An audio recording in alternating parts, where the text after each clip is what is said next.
Bonjour et bienvenue dans cette nouvelle vidéo où je te montre comment fixer des suspentes. Je te montre ma méthode, du coup comme tu peux le voir ici, moi je travaille au cordeau. Je te montre ça, donc j'ai déjà les suspentes de fixer de ce côté-ci. Je vais te montrer la méthode en fixant les suspentes de l'autre côté.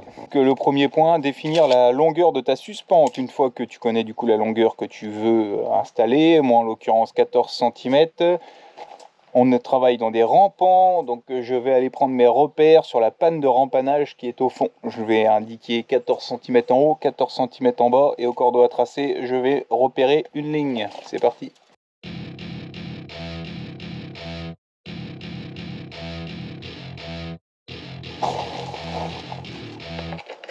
C'est bon?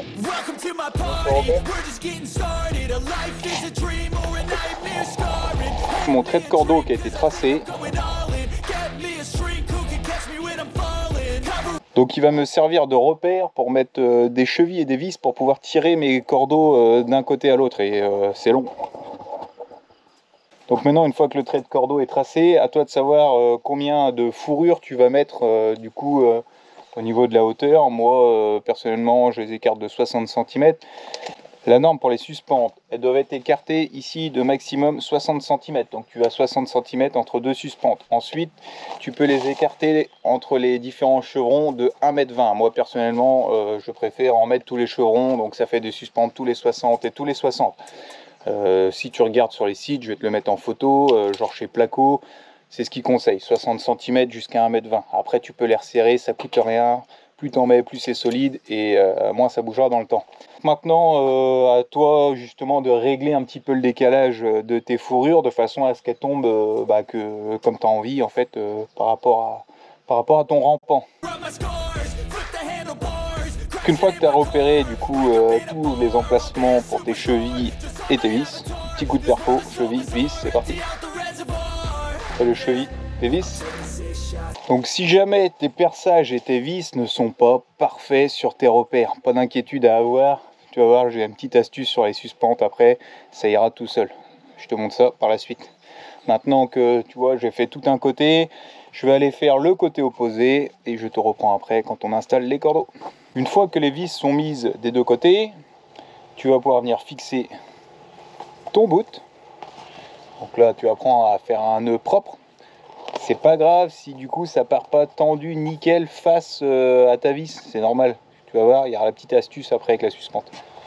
Une fois que tu l'as bien accroché d'un côté, tu es parti pour le tendre jusqu'à l'autre bout de la pièce et le fixer à l'autre bout. Donc voilà, tu as compris le système. Voilà. Tu vois, j'ai commencé à mettre les cordeaux. Tu fais tous tes cordeaux, tu les tends bien. Alors l'important c'est vraiment de bien les tendre, tu vois. Bon, après, de façon à ce que ce soit le plus droit possible. Si tu laisses du mou dedans, c'est pas possible. Donc là, tu es obligé de les tendre à fond. Et une fois que c'est fixé, on va mettre les premières suspentes de chaque côté. Celles-là, il va falloir bien les régler. Et c'est elles qui vont donner l'alignement au cordeau. Je te montre ça tout de suite. Donc une fois que les cordeaux sont mis en place, tu vas régler tes premières suspentes de chaque côté. Celles qui vont définir la régularité de ta fourrure quand elle sera en place. Pour ce faire, tu auras besoin d'une suspente, les vis, et puis voilà. Donc tu peux présenter ta suspente. Moi la mienne elle tient par compression, donc c'est assez facile avec le cordeau. Je te montre juste après pourquoi.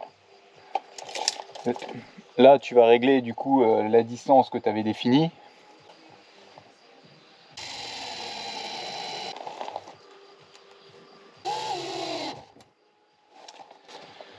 Donc je t'explique ce que je viens de faire. Je viens de fixer ma suspente.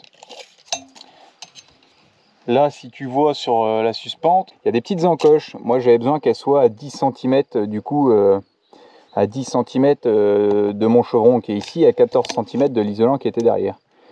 Donc voilà ce que j'ai réglé sur ma première suspente. Que mon encoche ou ma fourrure va venir s'enquiller soit bien réglée. Donc là, c'est important de régler correctement celle du démarrage de chaque côté. Donc je règle celle-ci, l'autre. Donc une fois que tu as réglé ta première suspente de ce côté-ci, tu vas faire la même chose de l'autre côté à l'autre bout. Comme ça, ton cordeau, il est réglé nickel. Et si jamais tu as des très grandes distances, tu peux peut-être aussi en remettre une au milieu. Donc comme tu vois, là, dans la suspente, il y a une petite encoche ici dans le bout, là. Et mon cordeau vient s'enquiller dedans. Donc une fois que tu as réglé de chaque côté correctement ta première suspente avec l'équerre qu'il y a besoin, le cordeau est tendu, il est dans l'encoche des premières suspentes de chaque côté. Et ben maintenant, donc tu viens prendre ta suspente, tu la présentes, et ta petite encoche doit venir ici à fleur du cordeau. Et là, tu peux mettre tes vis, et du coup, tes suspentes sont bien réglées au cordeau. Quand tu mettras ta fourrure, elles seront nickel. Voilà, du coup, pour la petite astuce du réglage du coup des suspentes. Mettre 2 vis par suspente. Tu vois, tu as les petits trous sur les suspentes classiques, tu mets 2 vis par suspente. Tu peux utiliser des vis à placo. Moi, c'est les vis achetées chez Lidl, hein, pour, voilà, comme d'hab, parce que j'aime bien Lidl. Elles sont pas très chères, c'est les vis à bois, mais tu peux très bien mettre des vis à placo classiques, les vis couleur noire qui servent à fixer les plaques de plâtre. Ça fera très bien le boulot, mais 2 vis par suspente. Donc, quand tu installes tes premières suspentes, si tu veux vérifier vraiment qu'elles soient bien installées, tu peux prendre du coup une règle de maçon et tu viens tout faire tangenter.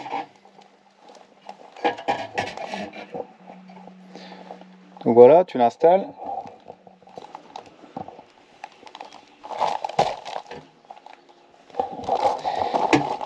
Et donc quand tu règles tes suspentes, il faut que du coup toutes tes têtes de suspente tangentent du coup cette règle, comme ça tu es sûr vraiment d'avoir un bon alignement. Du coup dans ce sens là, si tu as fait exactement la même chose de l'autre côté et tiré tes cordeaux vraiment raides, tu pourrais être sûr que tu auras vraiment un pan d'aplomb, qu'il n'y aura pas de différence de niveau, et si tu règles bien toutes tes suspentes par rapport au cordeau, ça sera parfait. Tout à l'heure, je te disais que c'est pas grave si tes trous ne sont pas faits exactement au bon endroit. Je vais te montrer du coup la petite astuce. Soit tu as percé un peu trop loin, voilà, par rapport à ton traçage, soit tu as percé un peu trop du coup dans un sens ou dans un autre, peu importe. Si jamais tu as percé trop loin par rapport à ton cordeau, quand tu as réglé ta suspente,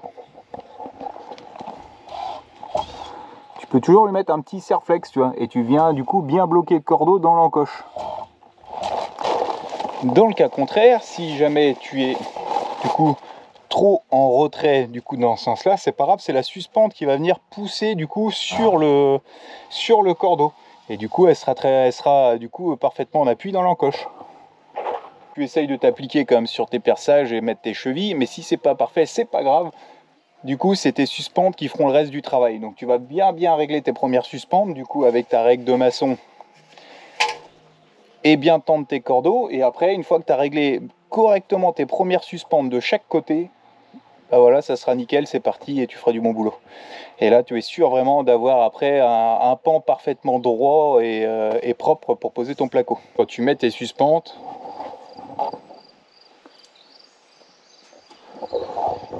une fois de temps en temps, tu reviens du coup au démarrage dans un angle et tu cales ton œil comme ça à regarder, tu vois. Et tu verras de suite s'il y a des problèmes d'irrégularité. Ça peut arriver parfois en fait quand tu règles une suspente de venir pousser un peu sur le cordeau avec la suspente sans trop t'en rendre compte. Et ça peut mettre un peu le bordel du coup. Alors le mieux c'est de vraiment le tangenter, quoi. De ne pas venir forcer dessus du tout. Mais une fois de temps en temps, viens jeter un œil, vérifie comme ça, tu colles ton œil du coup le long du cordeau là. Et tu verras de suite si vraiment c'est propre dans la longueur, quoi. Sur la vidéo tu t'en rends pas compte comme ça parce que c'est une caméra, mais vraiment quand tu colles ton œil tu vois bien si tout est droit, et au moins tu sais si tu as fait du bon boulot. Voilà, c'est un dernier petit tuyau pour être sûr d'avoir travaillé correctement. Parce que si tu règles mal tes suspentes, bon après s'il n'y a qu'un millimètre ça se verra pas trop, mais si tu commences à avoir 3, 4, 5 mm de différence, et ben ton plafond va gondoler, ça sera pas joli, ou autrement pareil il va saucissonner là dans la longueur, et ça sera pas beau. Donc important de vérifier à ce que toutes tes suspentes soient bien réglées, comme ça au moins ça sera parfait. Donc là, tu vois, je rencontre un problème, c'est que je peux pas tirer ma dernière ficelle au milieu à cause des éléments de charpente. Parce que ça tombe pile poil en fait au niveau des éléments de charpente.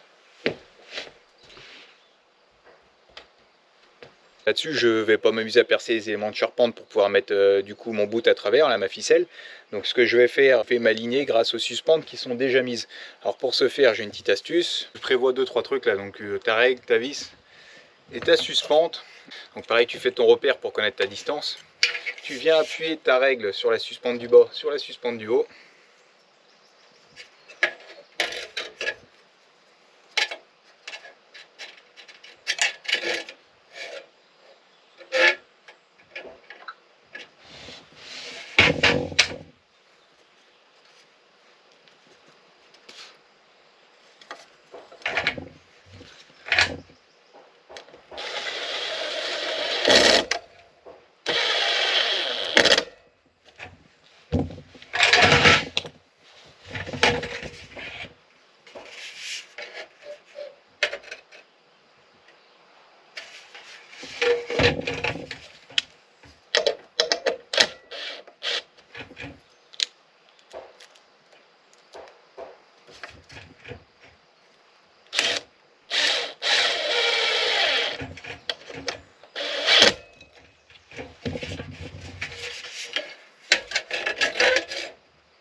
Ensuite, au niveau du résultat, tu vois, si tu le poses là, donc, comme tu peux le voir, ici, là, ça touche, et là-haut, ça touche aussi. Toi, tu le vois pas sur la caméra, mais c'est bien aligné, ils se touchent tous. Après, j'avais bien fait mon repère pour savoir mon entraxe entre mes suspentes, donc j'avais fait mon petit repère, ce qui fait que ma suspente est mise en place. Donc même si j'ai pas de cordeau à cet endroit-là pour tracer, c'est pas un problème. Donc j'ai pris mes repères, et pour la planéité entre les différentes suspentes, j'utilise une règle en aluminium, tu vois. J'utilise une règle en aluminium du coup pour avoir la planéité entre les différentes suspentes. Donc il n'y a aucun problème, ça prend juste un tout petit peu plus de temps, mais là je ne pouvais pas mettre de cordeau, donc je suis obligé de passer par ces étapes-là. Petit dernier point, avant que certains disent c'est nul à chier ces suspentes, ça fait des ponts thermiques, parce que c'est des suspentes classiques, mais à savoir que comparé au système là, Integra ou Optima, je ne sais plus c'est lesquels là du coup pour les suspentes qui valent une fortune, ces suspentes-là valent 10 fois moins cher, mais facilement 10 fois moins cher. Je vais essayer de trouver la différence de prix entre le prix d'une suspente conventionnelle comme ça et un système Integra. Certains diront que ça crée des ponts thermiques. Bah, va m'expliquer comment je peux avoir un pont thermique avec du coup 26 cm d'isolant avant le début de ma suspente. Donc on voit bien ici, j'ai l'isolant posé entre mes chevrons. Et ici encore 20 cm d'isole avant le début de ma suspente. Donc maintenant qu'on ne vienne pas me dire que ces suspentes-là créent des ponts thermiques si tu les as posées comme ça. Pour pouvoir les poser comme ça, il te faudra obligatoirement un contre-chevronnage côté intérieur de ta charpente. Mais même en comptant le prix des chevrons et le prix des suspentes, ça coûte quand même beaucoup moins cher que les systèmes Optima ou Integra, surtout quand tu retrouves à quasiment 40 cm d'isolant. Va fixer ta suspente Integra 40 cm derrière ici sur les premiers chevrons. Je pense qu'elle va pas travailler tip top. Donc tu vois, ce système là finalement n'est pas rendu obsolète, et ça peut très bien le faire même à l'époque moderne et sur une maison qui sera très bien isolée. Donc voilà, petit point à aborder avant de voir dans les commentaires les histoires de pont thermique ou autres, parce que certains, je pense, en donneront un cœur joie. Il n'y aura pas de pont thermique ici, pas dans les 26 premiers centimètres d'isolant. Donc voilà, 26 cm de laine de bois déjà avant la suspente. Je pense qu'il n'y aura pas de froid à passer à cet endroit-là.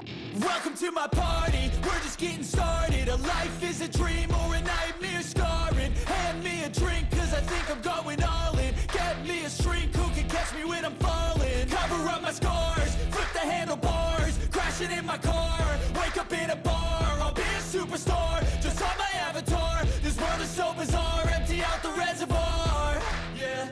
I'm taking 6 shots, yeah, straight to the face, and I wanna get lost, I'm sick of this place, don't know how to stop when I'm feeling this way, so I'm taking 6 shots till I'm feeling okay, I think I'm going crazy.